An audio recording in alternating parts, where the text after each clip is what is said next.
มาลักกินไก่แล้วจักนี่งูเข้าชวนบ่หรือว่าเท่าไหร่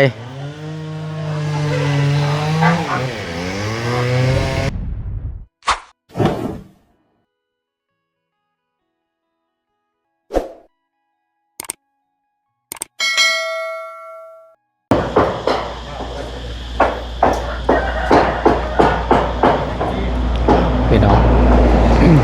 อัปเดตเบิ่งน้ำกันอีกรอบหนึงเนาะก็คือ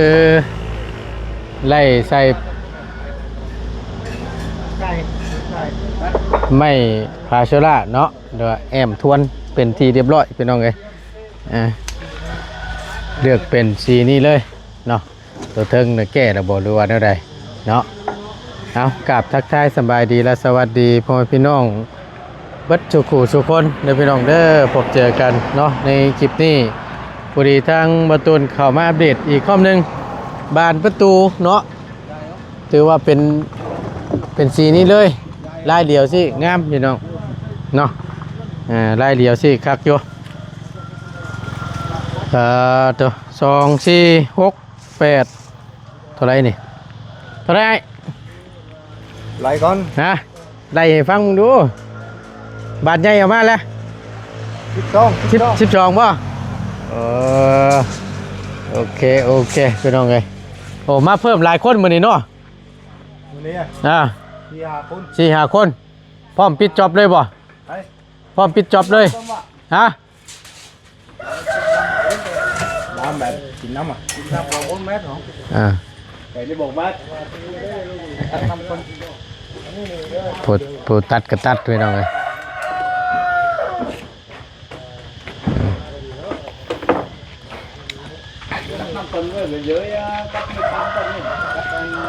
เต็มระบบเลยบาทนี่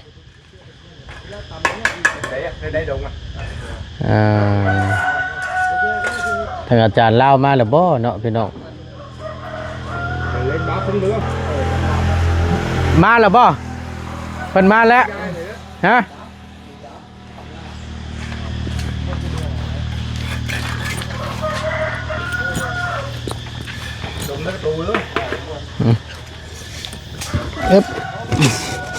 เดี๋ยวอยู่ลูกหนึ่งบอลก้อนหนึ่งเนาะโอเคพี่น้องเลยเนาะก็ถือว่าได้ใส่เป็นทีเรียบร้อยเนาะตัวเนาะอาจารย์ลาเพิ่นมาแล้วบ่ตัวฮะมาแล้วเอางั้นเราเพิ่นทันมาเสร็จดอกใส่เต็มลำเลยบาทพักละทุกคนก็เต็มเรียบร้อยทุกคนกัน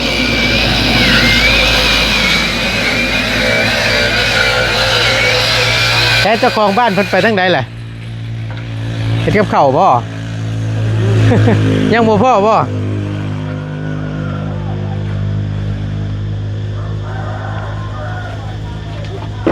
ตัวเทิงเพิ่นแก้แล้วบ่ตัวเทิงน่ะเพิ่นแก้แล้วบ่อันนี้อันปิดอันทวนน่ะเที่ยวเพิ่นแม่นเที่ยวเพิ่นให้เปลี่ยนน่ะนะเพิ่นเอาขึ้นแล้วบ่ฮะยังอยู่บ่เดี๋ยวตั้งอาจารย์เล่าพี่น้อง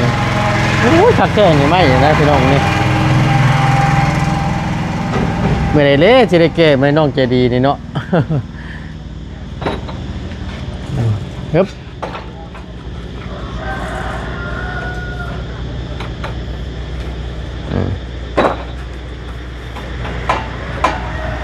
หลบก่อนหลบพุ่นหลบควันกันพี่น้องเดี๋ยวจะเข้าเบิ้งทั้งในเนาะเดี๋ยวเบิ้งนั่นลันนอกอีกข้อมหนึ่ง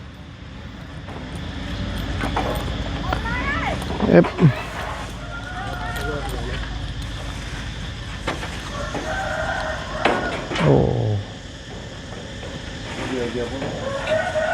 จับเป็นเลยพี่น้องจับถึกสูตรมันเลยจับบุถึกสูตรมันฮักเลยนี่เอ็ดโอ้นี่โอ้ถือว่าโอ้ยแข็งแห้งดี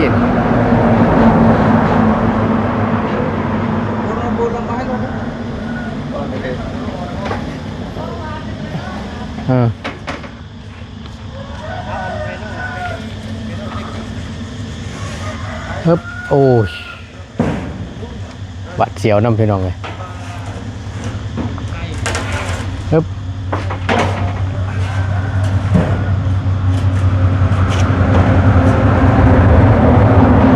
อยู่ไกลนิดนึงพี่น้องขอโทษขออภัยหลายๆ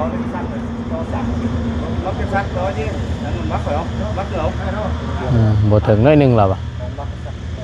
อยู่ว่ามุมนี่พอดี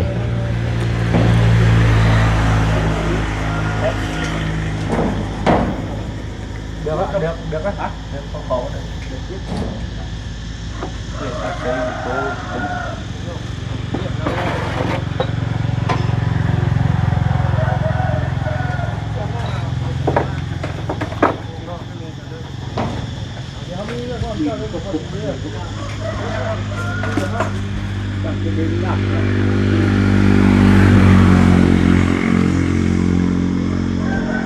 ขึ้นฟังนี้แล้วก็สิขึ้นฟังนั่นพี่น้อง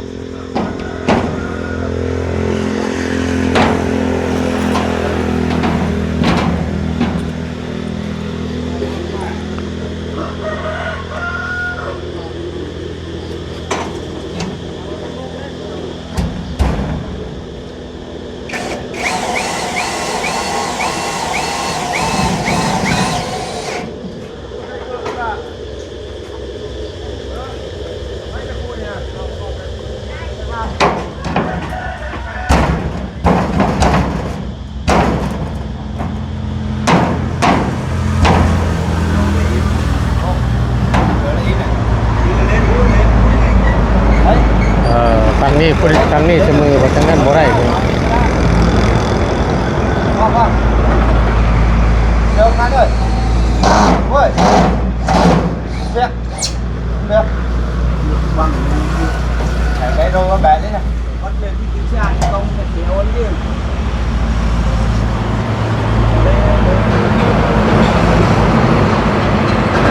không bắt được mà đây băng đây ra để là một tầm khoảng không hai ba bóng đó đây rồi บ่ได้ฉากมัน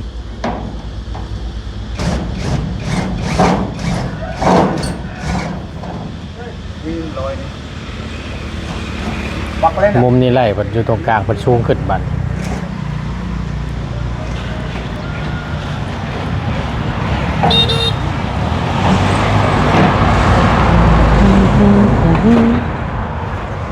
โอ้ย một cuồng cắt đấy bên theo บ่ได้ฉากบ่ได้องศามันโดดเนาะพี่น้องยากแน่น้อยนึง rồi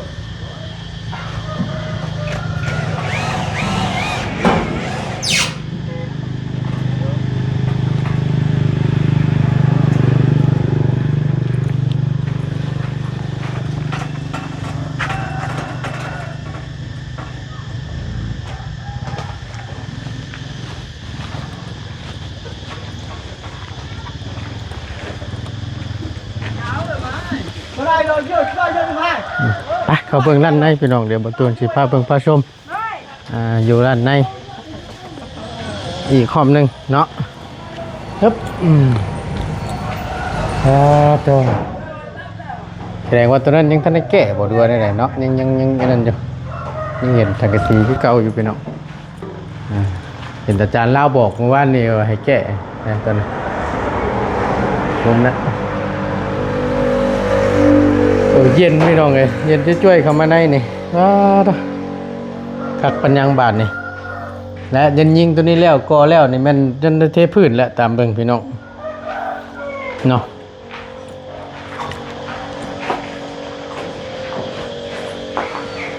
โอ้เทพื้นเทอย่างเวลาเพิ่นโบกเพิ่นสาบนี่ก็ปูนมันตกลงก็สามารถเก็บเอาไปใช้งานต่อได้นะพี่น้องถ้าหากว่าบ่ได้เทจังซี่เด้มันตกลงมานี่ก็มันทิ่มไปซื้อหั่นน่ะ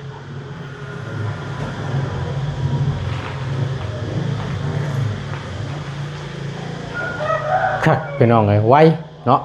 ยอมรับเพิ่นก็เฮ็ดละเอียดคือกันฝีไม้ลายมือ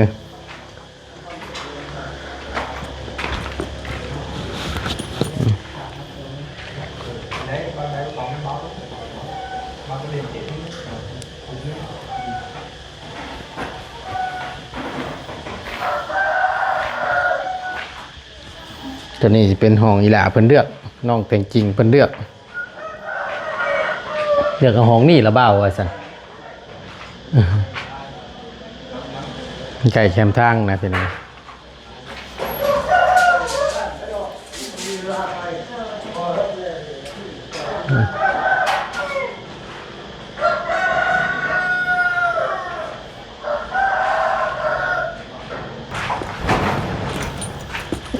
โอ้ยใกล้ละพี่น้องใกล้สิได้ละทั้งนั้นถือว่าเรียบร้อยแล้วเนาะมาทางนี้บาทนี้อีกร้านนี้ทางอีหล่าเพิ่นก็ไปเฮียนเนาะอากาศร้อนอบเมาพี่น้องเบิ่งมาเบิ่งห้องน้ำมันก่อนเฮ็ดไร่ฮอดใจเลยล่ะพอสิได้ใช้ได้ซอยอยู่บ่อย่างเด้เสียงกระตุกอยู่จ้ว่าอันนั้นประจักษ์พี่น้องมาลักกินไก่แล้วจักนี่งูเข้าชวนบ่หรือว่าเท่าไหร่คือเสียงกระตุกอยู่เอ้าคนบ่ชานะโอ้ยเฮาก็นึกว่ามีหยังเข้าข้อไก่เจ้าได้นี่เฮ็ดหยังอันนั้นจับไก่ให้บ่เพิ่งขายไก่บ่โอ้ยพี่น้องเอ้ยน่ะอยู่ห่างเด้อพี่น้องเด้อต้องบ่ตูนบ่กล้าแล้วเอาห่างเอาเนาะเดี๋ยวเบิ่งเราออกมาก่อนโอ้ตกใจเบิดนึกว่ามีงูเข้าบ่วะมีทั้งห่านมีทั้งไก่อะไรอยู่ในน่ะ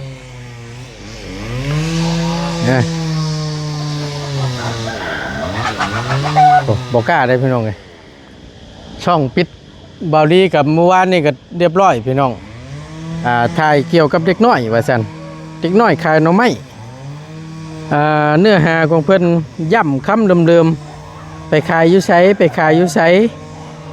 ที่เฮาถามมันนะพี่น้องแล้วบัดนี้ทางระบบ AI มันตรวจจับหรือว่าตีความหมายแบบว่าคล้ายๆแบบไปขายเล็กน้อยอย่างประมาณนี้นะพิษเมื่อวานนี่ทางบริช่องลักของบริปิดการสั่งได้ว่าสันโอ้ยนี่แหละพี่น้องเลยยากในการเฮ็ด YouTube นี่ก็ได้หลายผู้หลายคนเนาะก็ว่าแต่มันง่ายพี่น้องบางเทื่อเนาะคำบ่ลงสนามมาดีพัดบอนั่นพี่น้องก็บ่ฮู้เบิ่งผิวเผินหรือว่าเบิ่งชมคลิปที่เฮาไล่นำเสนอลงไปเนาะอาจจะว่าง่ายเพราะว่าเพิ่นเฮาเฮ็ดหยังแล้วเรียบร้อยเด้พี่น้องตัดมาหยังเรียบร้อยแหละเพิ่นเบิ่งแล้วมันง่ายแต่ว่าโอ้ยบ่กล้าเลยพี่น้องเอ้ยโอ้บ่กล้าให้เบิ่งคักวันใดซื้อสิโตตื้มตัวนึงว่าซั่นโอ้ยเนาะ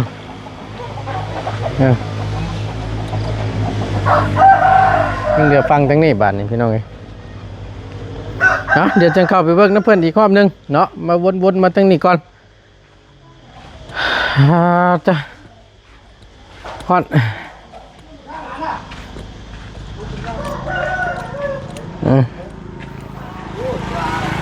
ฮึบ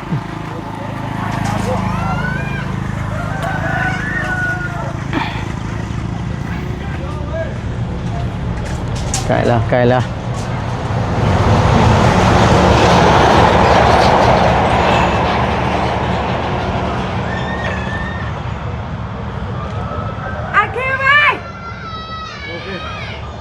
ป้าไปนอนกัน ไปขายเพิ่นนักตัวน่ะฮะ ขายให้เพิ่งกันแบบซื้อ บ่ เติมให้เราตัวนึง เติมให้เราตัวนึงเลยโอ้เข้ามีตัวงาม ขอบใจหลายๆเนาะมากเลย เราเปิดชื่อว่ากันพี่น้องฮะซื้อติ๊บเข้าหน่วยตัวได้ติ๊บเข้ากัน30,000หน่วยเท่าไรก็หน่วย150,000 เป็นใหญ่ก็มี ใหญ่ก็มีราคาเท่าไหร่นั่นนี่ งานช่องแซ่นเป็นใหญ่ 200,000อันนี้น่ะ150,000 เป็นให้ โอ้ ลายแล้วก็ชื่อ เฮ็ดเองบ่ เฮ็ดเอง ชานเอง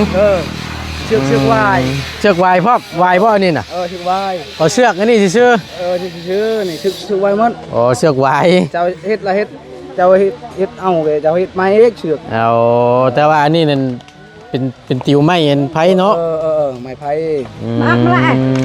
นี่ผู้เพิ่นสิชื่อ แต่ง5 150,000 ใหญ่ไม้โคต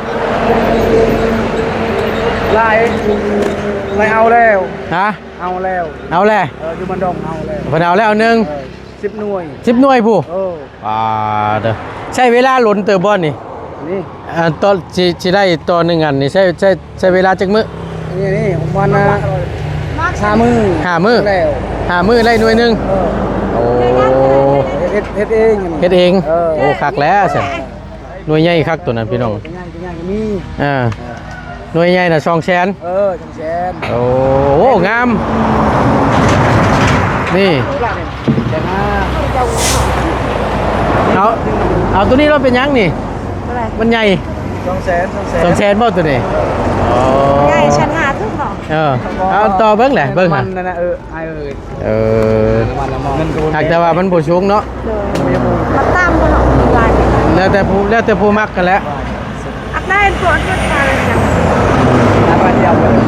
5 บาทเดียวเลย ตัวนี้น่ะ150,000 เออ ตัวนี้น่ะ200,000 ชื่อซอยนะ แต่ว่าลายมันน่ะงามเนาะ ชื่อซอยจะเบิ่งชื่อซอยชื่อซอย โอ้ยยังบ่ทันฮอดมืออยู่ ดูมีเงินด้วย ให้มือก่อนสิอุดหนุนดอก ทราบว่าอะไรอันชายพันธุ์เนี่ยเอาหรืออะไรตัวตามคนเหรอมันบ่งามทำไม ก็ชื่อบอก มันพอละ ดูมีเงิน มันตามโพดอันนี้ นี่ไรนี่เล็กน้อย มักหน่วยไร แบบไรไรใหญ่ก็ใหญ่ เจ้าอะไร อยากได้หน่วยใหญ่ก็ได้ ตามเองเนาะ แม่น ตามมันใจเอง ตัวนี้นี่150,000 เป็น5 เมื่อไหร่จะได้ปีนยายจางบาให้มั้ยล่ะ ใช่ เอาเราซื้อว่าในแสนนึง ฮะ แสนหนึ่งอันนี้ เจ้าเดียวกันบ่ มาตลาดนี่นะ บ่เราซื้อติบเราทั้ง เอา บ่ เอานี่เอานี่ก็สันเอง ฉันเอง น้ำมันมอกไอ้เอ้ยเมืองนองเฮา อยู่เมืองนองบ่เจ้าน่ะ เมืองนอง โอ้บ้านยังอยู่เมืองนองน่ะ ปากร้อย บ้านปะร้อยทีมงานมาเคยเข้าอยู่ไหนเบิ่งเด้อรถเด้อหูยัดเด้แคบทางผู้ดีพี่น้องอืม กระเป๋าใช้ไหวปะล่ะ อยากได้ตัวได้ฉัน กันติบละแสนเอา2หน่วย ต่อถ้าติปแต่ว่าหน่วยละแสนนี่สิเอาน้ำ2หน่วย เลยยาวน้ำพัน2หน่วย ต่อเพิ่นได้ไหมเพิ่นว่าได้ได้ เพิ่นว่าบ่ขายแสนห้า บ่ คันแสนนึงหลายคนสิเอาอยู่ บ่2หน่วย250,000ได้บ่ว่านี่นี่เนาะบ่ไล่บ่ มันไอ้เอ้ย พอเข้าใจเนาะ บาทลำ2,500ดีบ่ เพิ่นบ่ขายเอา เอาไปเลยบ่ไม้ต่อ บ่ว่ากันเนาะเฮ็ดได้พี่น้องเอ้ย เพิ่นก็จะได้ละหมองน้ำมันเพิ่น โดยว่าจังใดเขาก็พอดี แต่ผู้โตส่งสมัครก็มี บ่ที่จะจับเอาประตูไป บ่กล้าบ่กล้ายัดข่อยยัดช่องข่อยปิวยอมแล้วกับไก่นี่พี่น้องเอ้ยเอาก็ขึ้นอีกแถวหนึงก็เป็นสิจำแล้วตัวนั้นก็ได้เนาะเอาถือว่าอัปเดตเบิ่งส้มไปน้ำกันเด้อพี่น้องเด้อทั้งหมดตุนก็จะได้ขอตัวล่ำลาจุบคลิปปิดคลิปก่อนเนาะจังใดก็ขอบคุณหลายๆเด้อพี่น้องที่เข้ามาเป็นกำลังแห่งใจ และติดตามรับชมคลิปเนาะโดยบ่ขามโฆษณาสิ่งที่สำคัญซัพพอร์ตทั้งหมดตุนโดยตลอดมาเนาะอยู่ดีมีแห้งพบเจอกันคลิปหน้าเนาะสำหรับคลิปนี้บ่ตุนล่ำลาและบาทนี้จงใจทั้งบ่เพิ่งจะมีโครงการแล้วพี่น้องเอ้ยมีขบปุ่น อ่ามีทั้งผู้ใหญ่ทั้งเราบอกพี่น้องเนาะว่าจะโดยสบายดีว่าเพิ่ม การทำเสียหายเนี่ยมันก็ จ่ายค่าเสียหาย เลย เท่าไหรเฮ้ยหมูชื่อจักตัวน่ะโอ้ สี่โต้แทบเป็นตัวหนึ่ง ชื่อซี่ เนอะ แถมให้ตัวหนึงเป็น5ตัวบัดนี้ สี่สำเงิน โอ้อ่า เอ้าพวก พ เขา อดี บอกเลยก็ได้ มีทั้งบ่ทั้งผู้ใหญ่ทั้งบ่เพิ่งพี่น้องเอ้ยมื้อนี้พอดีว่า ถ่ายไก่ตะลุงมึงบ่ได้เลยพี่น้องเลย โอ้ยเสียงอยู่เด้อขอห้องซะย่านอยู่นี่คอยย่างไปคอยก็นึกว่ามาเขาเล่าไก่เราบ่ว่ะว้ากระตากกินย่างเขาไปเบิ่งเบิ่งว่าแม่นแม่น้องจังจริงโอ้โหว่ะเอาพี่น้องเอ้ยต้องบ่ฝึกใจเงินใจคำก่อนเนาะ สบายดีตะลุง ไปอยู่ดีมีแฮงพี่น้องมาตุนล่ำล่าละบัดนี่เนาะสบายดีเด้อพี่น้องเด้อ